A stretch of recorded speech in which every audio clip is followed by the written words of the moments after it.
ಬರ್ರಿ ಈ ಚಳಿಗಾಲ ಸೀಸನ್ದಾಗ 5 ನಿಮಿಷದಾಗ ಮಾಡುವಂಥ ರುಚಿಯಾದಂಥ ರಸಮ್ ರೆಸಿಪಿ ಹೆಂಗೆ ಮಾಡೋದು ಅಂತ ಹೇಳ್ಕೊಡ್ತೀನಿ ರೀ, ನೋಡೋಣ.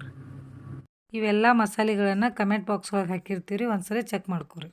ಅದೆಲ್ಲ ಎಲ್ಲ ಮಿಕ್ಸರ್ ಜಾರಿಗೆ ಹಾಕಿ ಒಂದು ಸ್ವಲ್ಪ ಸಣ್ಣಗೆ ಪೇಸ್ಟ್ ಮಾಡ್ಕೊಂಡ್ರಿ.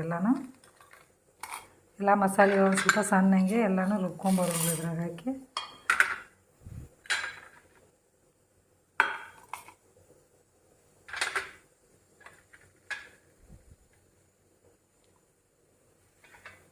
ಎರಡು ಮೆಣಸಿನ್ಕಾಯಿ ಹಾಕ್ಕೊಂಡ್ರಿ.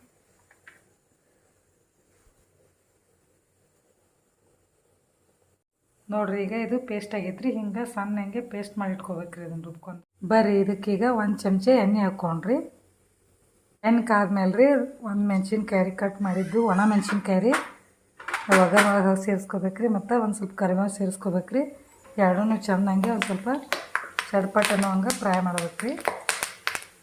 ಒಗ್ಗರಣೆ ಒಳಗೆ ಒಂದು ಅರ್ಧ ಟೊಮ್ಯಾಟೊ ತೆಗೆದು ಇಟ್ಕೊಂಡಿದ್ವಲ್ಲ ರೀ, ಅದನ್ನು ಇದ್ರೊಳಗೆ ಒಗ್ಗರಣೆ ಒಳಗೆ ಸೇರಿಸ್ಕೋಬೇಕ್ರಿ. ಸೇರಿಸ್ಕೊಂಡು ಇನ್ನು ಮೂರೂ ಒಂದು ಸ್ವಲ್ಪ ಫ್ರೈ ಮಾಡ್ಬೇಕ್ರಿ. ಆಮೇಲೆ ಇದೇ ಒಗ್ಗರಣೆ ಒಳಗೆ ರೀ ಹುಣಸೆ ರಸನೂ ಸೇರಿಸ್ಕೋಬೇಕ್ರಿ.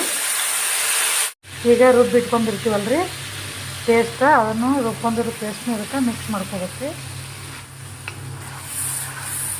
ನೋಡಿರಿ, ನಾನು ಇದಕ್ಕೆ ಒಂದು 2 ಗ್ಲಾಸ್ ನೀರು ಸೇರಿಸ್ಕೊಳಕತ್ತೀನಿ ರೀ.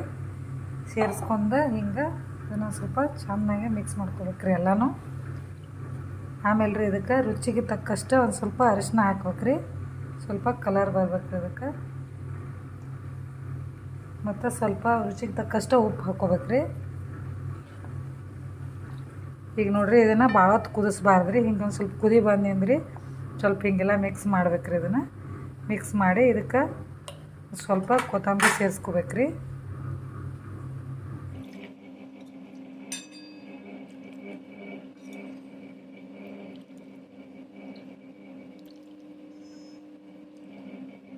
ಈಗ ಬಿಸಿ ಬಿಸಿ ಆದಂಥ ಅನ್ನ ರಸಮ್ ಸವಿಯಲು ಸಿದ್ಧ.